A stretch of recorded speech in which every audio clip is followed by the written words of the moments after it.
গরমকালে গাছকে সতেজ রাখার জন্য আমি রোজ সকালে একবার করে টব ভর্তি করে জল দিই, আর সন্ধ্যের দিকে গাছগুলোকে স্প্রে করে একদম স্নান করিয়ে থাকি।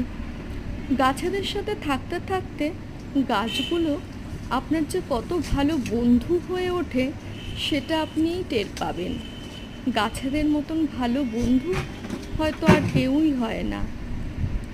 এই যে গাছেদের শুকনো পাতা পরিষ্কার করা, বাসি ফুলগুলো যেগুলো শুকিয়ে গেছে সেগুলো ফেলে দেওয়া, এই সব কাজই আমি সন্ধ্যের সময় করি।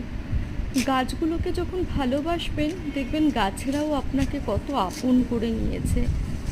আপনি না থাকলে ওদেরও মনে হয় খুব কষ্ট হয়। আর এই যে এই দিকটা আমি একটা মিনিয়েচার তৈরি করছি, এটা যখন তৈরি হবে তখন আবার আপনাদের সাথে শেয়ার করব।